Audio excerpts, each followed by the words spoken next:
critical vulnerability is coming into focus. Its deep dependence on a rare industrial metal that underpins modern warfare, tungsten. Often described by analysts as a metal of war, tungsten is essential to a wide range of military systems.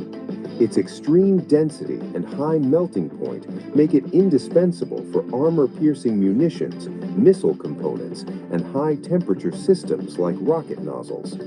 In simple terms, without tungsten, much of the U.S. military's advanced firepower cannot function effectively. Now, the ongoing conflict is rapidly exposing the fragility of that supply chain.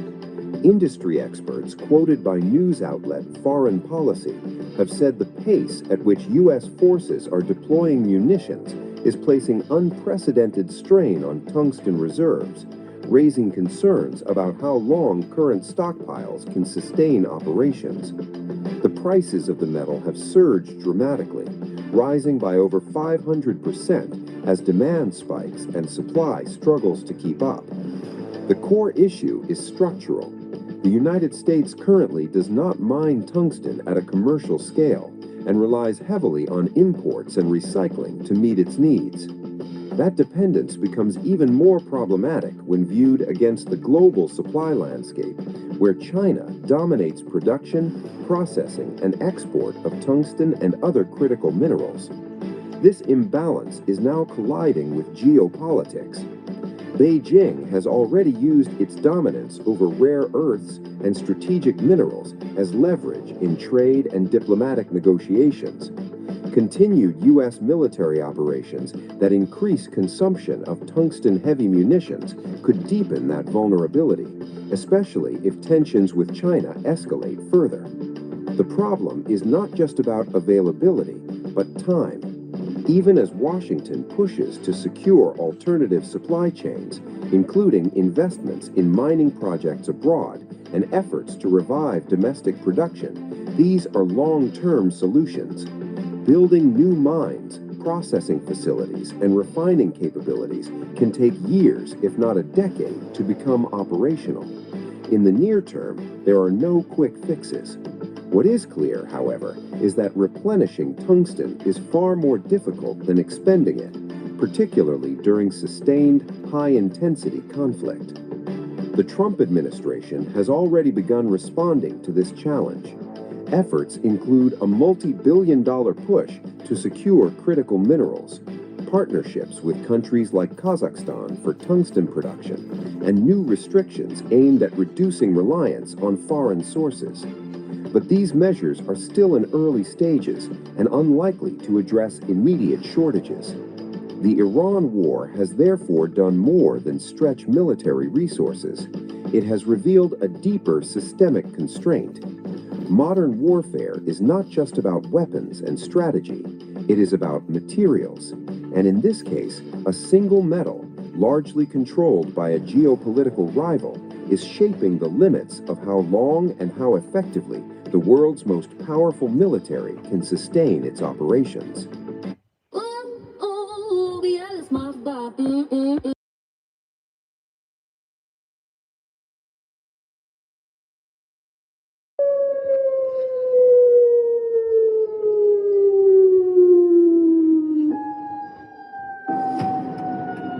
This is a dangerous new twist in the widening Middle East conflict. A claimed missile strike inside Jordan is raising serious alarm. Iran's state broadcaster has released a dramatic video. It allegedly shows the exact moment an Iranian missile hits a US base. The visuals are striking. A projectile streaks across the sky, then impact behind what appears to be a small mountainous region. Iranian media claims this is proof of a successful strike, a direct hit on a US-linked target inside Jordan. If true, this changes the equation, because Jordan is not just another country in the region, it is a key air corridor.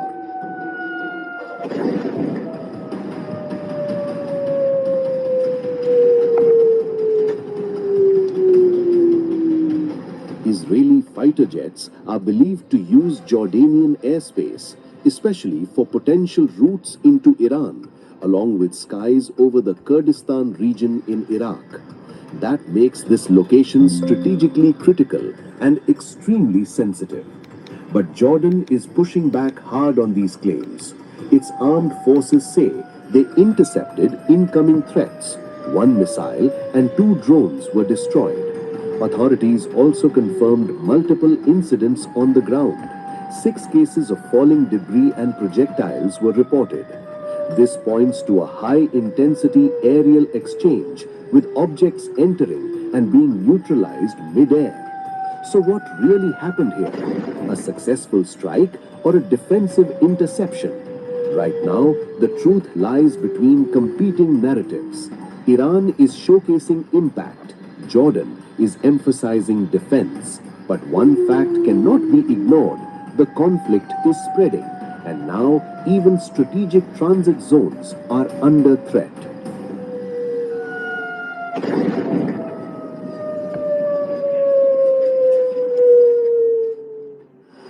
Chilling details have emerged from Iran's deadliest attack on a high-value U.S. military base in Saudi Arabia.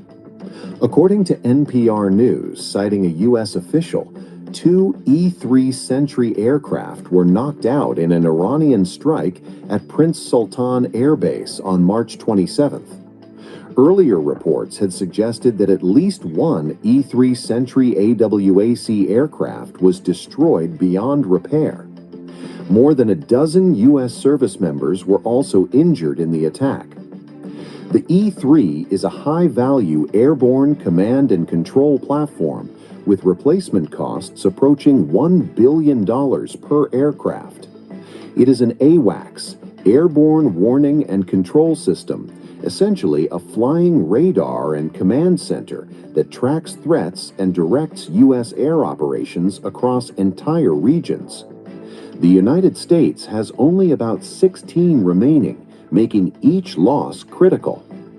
The E-3 AWACS is based on a Boeing 707 airliner and features a distinctive rotating radar disc mounted on the rear of its fuselage. The aircraft first entered service in 1977 and is expected to remain operational with the U.S. Air Force until 2035. Images reportedly show an E-3 aircraft split into two, with its fuselage torn open and burned out. Retired Air Force Colonel John Venable told the Wall Street Journal, "The destruction of the E-3 Sentry AWACS is a very serious matter, and it deals a blow to the U.S. military's ability to assess what is happening in the Gulf region and maintain situational awareness." Additionally, 1 to 3 KC-135 refueling aircraft were also targeted in the Iranian strike. Earlier, the Islamic Resistance in Iraq, an umbrella group of Iran-backed armed factions, claimed responsibility for downing a KC-135 near Turaibil along the Iraqi-Jordanian border, reportedly killing 6 U.S. service members.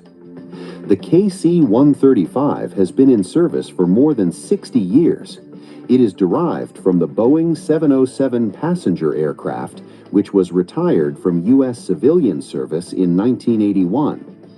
The KC-135 is primarily used for mid-air refueling, but can also transport wounded personnel during medical evacuations or conduct surveillance missions.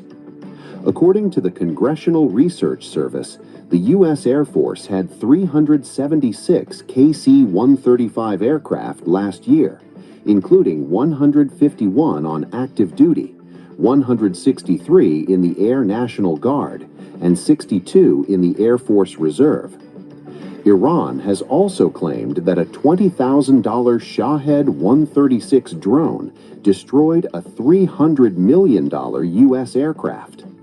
The Shahed 136 is a low-flying, slow-moving, GPS-guided unaerial vehicle designed for saturation attacks to overwhelm enemy defenses.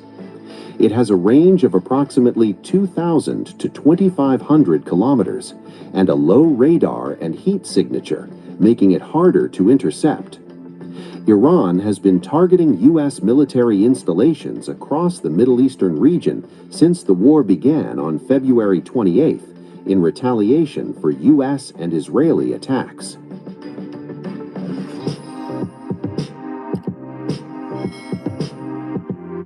Deutsche Ingenieure haben einen Gartenschlauchaufsatz.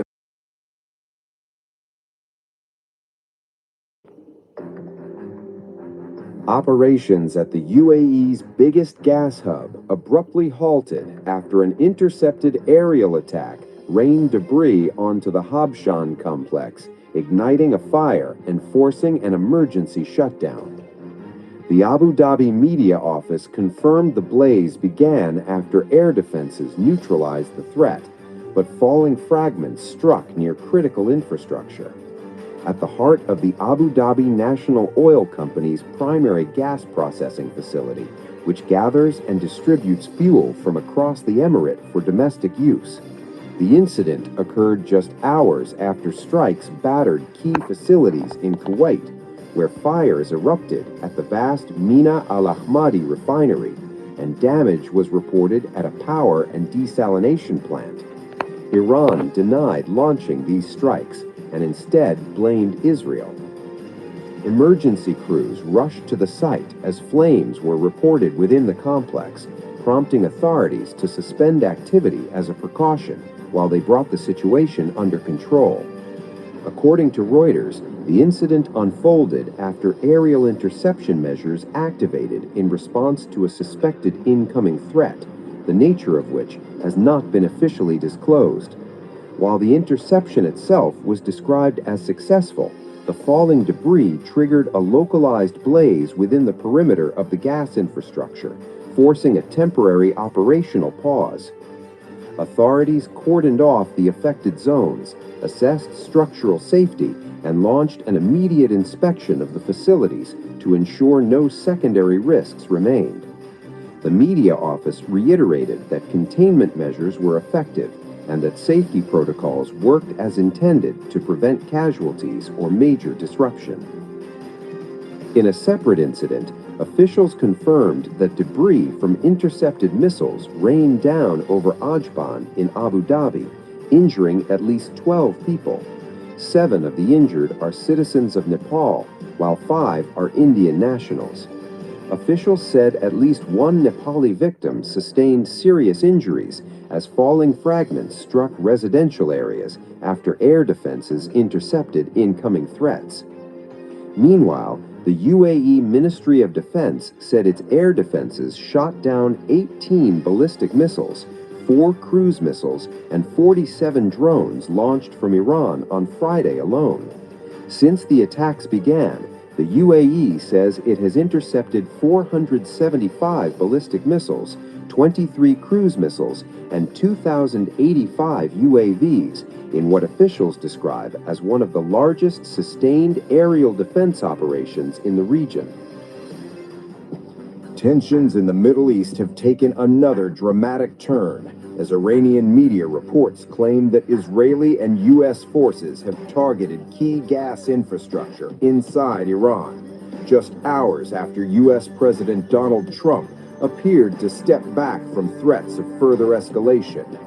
According to Iran's Fars news agency, 2 major gas facilities in the central city of Isfahan were struck. The report states that both a gas administration building and a pressure regulation station on Kaveh Street were hit as part of what it described as ongoing attacks by what it called the Zionist and American enemy. The facilities were said to be partially damaged, though the full extent of the destruction remains unclear. Notably, Fars was the only Iranian outlet to report these strikes, raising questions about the scale and confirmation of the incident. In a separate development, another strike was reported in the southwest near Khorramshahr. A projectile is said to have landed outside a gas pipeline processing station linked to a local power plant. Authorities confirmed the impact and said there was no damage or disruption to operations. What makes these developments even striking is the timing. Just hours earlier, Trump had suggested that things are going very well with Iran, even announcing ongoing talks and a temporary pause on targeting the country's power infrastructure. This marked a sharp shift from his earlier ultimatum, in which he warned of strikes if Iran failed to reopen the strategic Strait of Hormuz. However, Iranian media has denied that any negotiations are currently underway, adding another layer of uncertainty to an already volatile situation. As I announced earlier, based on preliminary conversations between the United States and Iran over the past 2 days, I've directed the Department of War to temporarily postpone planned strikes against major energy and electricity targets in Iran. They have very, very big new, actually, and very expensive, billions of dollars it costs to build them. One missile, one of our powerful ones, and it comes down to the ground like it was made out of dust. But to determine whether a broader agreement can be reached, we've had very good discussions, very, very good discussions. And you have to understand, I know my whole life has been a negotiation, but with Iran, we've been negotiating for a long time. And this time, they mean business. And it's only because of the great job that our military did is the reason they mean business. They want to settle, and we're going to get it done, I hope. We eliminated everything there is to eliminate, and we eliminated them. We eliminated their leaders. We had the first set of leaders. They're gone. Then they met. 88 people met, and it's sad. I mean, it's sad they couldn't have made a deal. We could have made a deal with them a long time ago.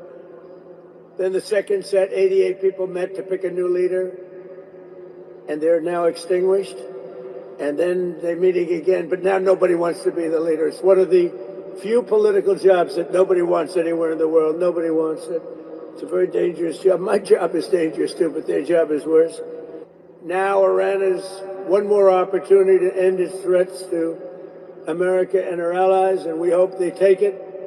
Either way, America and the entire world will soon be much safer and will be a much more secure planet. So we are now having really good discussions. They started last night, a little bit, the night before that, and I think they're very good. They want peace. They've agreed they will not have a nuclear weapon, et cetera, et cetera. But we'll see. You have to get it done. But I would say there's a very good chance. And it began when I said that I won't be. We were planning tomorrow on shooting down some of their power plants, and we're going to hold that up. Hopefully we won't have to do it, and hopefully we can make a deal that's good for all of us, including the Middle Eastern allies that have been very good to us, including Israel, that's been a great partner in this fight. They've really been a good partner in the fight. They fought hard. But we'll see what happens. I think there's a very good chance we're going to end up in a deal. And so we're giving ships we're sailing through. We're negotiating with them right now. They've been, again, we have had regime change. Now, regime change was not one of the things I had as a goal. I had one goal. They will have no nuclear weapon. And that goal has been attained. They will not have nuclear weapons. But we're finishing the job. And I think within maybe 2 weeks, maybe a couple of days longer to do the job. But we want to knock out every single thing they have. Now, it's possible that we'll make a deal before that, because we'll hit bridges, and we've hit some. We'll hit some bridges. We've got a couple of nice bridges in mind. But if they come to the table, that'll be good. But it doesn't matter whether they come or not. We've set them back. It'll take 15 to 20 years for them to rebuild what we've done to them. According to The Intercept, the U.S. Central Command has allegedly sent outdated statements on casualty numbers. CENTCOM has not provided a count of troops who died in the region since the outbreak of the war. An Intercept analysis put the number at no less than 15. According to the Intercept report, the Pentagon reportedly provided detailed chronologies of attacks on U.S. bases in the Middle East that listed the specific outpost that was attacked, the type of strike, and whether or how many casualties resulted. But the Trump administration's numbers lacked detail and clarity. According to the report, CENTCOM casualty figures apparently did not include more than 200 soldiers treated for smoke inhalation or otherwise injured due to a fire that raged aboard the USS Gerald R. Ford before it was forced to head to Suda Bay in Greece for repairs. On Tuesday, U.S. Secretary of War Pete Hegseth claimed that Iran retained the ability to retaliate for U.S. strikes, but their attacks would be ineffective. Just 1 month in, only 1 month, we set the terms. The upcoming days will be decisive. Iran knows that, and there's almost nothing they can militarily do about it. Yes, they will still shoot some missiles, but we will shoot them down. Has Iran underutilized its ballistic missile arsenal against the United States and Israel? The U.S. intelligence has dropped a bombshell on Tehran's strike capabilities in the first month of the war. According to a CNN report, roughly 50% of Iran's missile launchers are still intact, and thousands of one-way attack drones remain in Iran's arsenal, despite the daily U.S. and Israeli strikes against military targets over the past 5 weeks. A U.S. intelligence official told CNN that the Iranian military is still very capable to wreak absolute havoc across the entire region. Thousands of Iranian drones still exist, the intelligence official said. As we have stated, we declare to the American Zionist enemies that your information about our military capabilities, power, and equipment is incomplete. You know nothing of our vast and strategic capabilities. Do not hope that you have destroyed our strategic missile production sites, long-range offensive drones, modern air defense and electronic warfare systems, or special equipment. With such a belief, you will only deepen the quagmire in which you have trapped yourselves. The centers you mistakenly believe you have targeted are utterly insignificant. Our strategic military production is carried out in locations of which you possess absolutely no information, and you will never, ever be able to reach them. We're sparing you the effort of counting our missiles, drones, and strategic equipment, because you will certainly err and achieve absolutely nothing. You must pay the full price for the aggression that you yourselves initiated to our honorable, cherished, and Muslim nation. The intel assessment showed a large percentage of Iran's coastal defense cruise missiles were intact, consistent with Washington, D.C. not focusing its air campaign on coastal military assets, though they have been hitting ships. The intelligence offers a more nuanced picture of the Islamic Revolutionary Guard Corps as compared to the sweeping assessments of military win offered publicly by Donald Trump. Ich dachte auch, diese viralen Übersetzungs...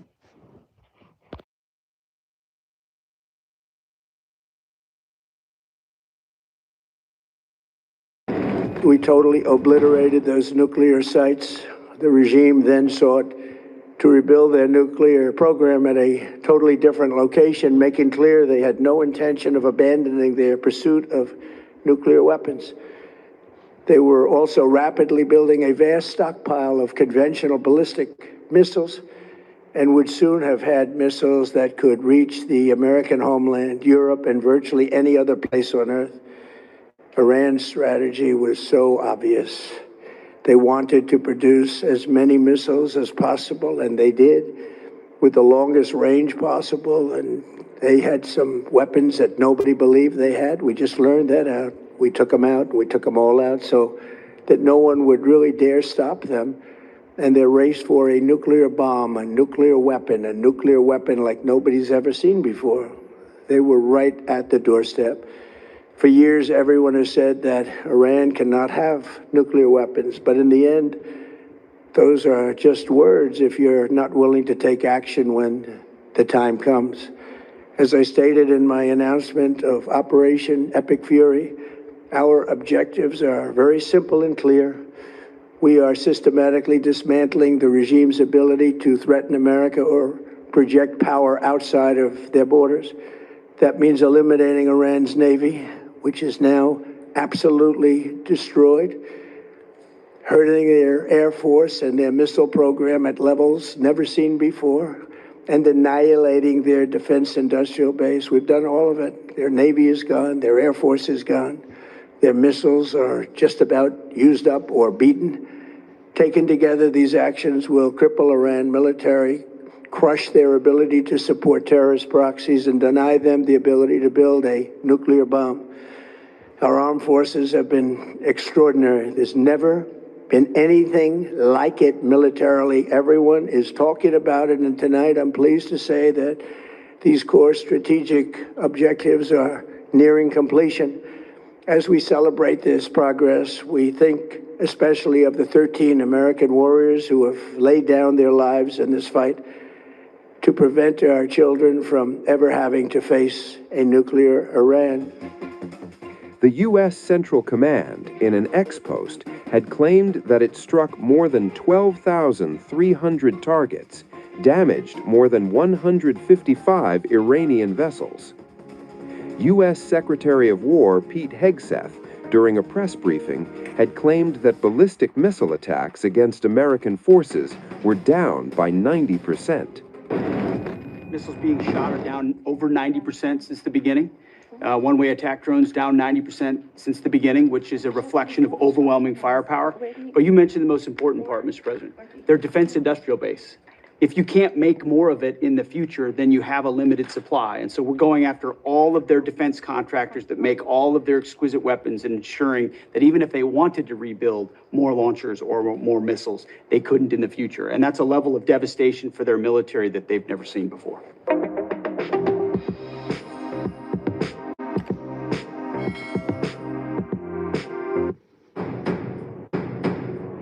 Tensions in the Middle East have surged as Iranian state media and military spokesmen claim a second United States F-35 stealth fighter jet has been shot down over central Iran, releasing new photos of the crash site that Tehran says show evidence of the downed aircraft. According to the spokesman for Iran's Khatam al-Anbiya headquarters, the advanced stealth aircraft was struck by an IRGC Aerospace Force air defense system, and given the massive explosion and impact, the pilot's survival is considered unlikely.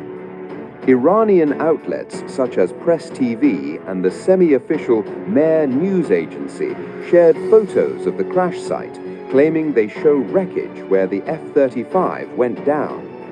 These images are circulating rapidly online, but have not been independently verified by international sources.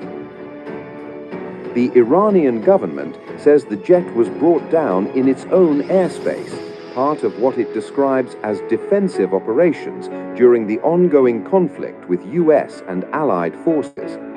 The IRGC has made similar claims in the past, including earlier reports of an F-35 being damaged by Iranian air defenses.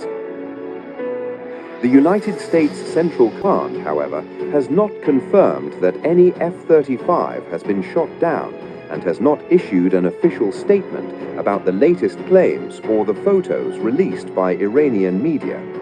Independent verification from outside the region is still pending. The F-35 Lightning II is one of the most advanced fifth-generation fighter jets in the world, central to US and Allied air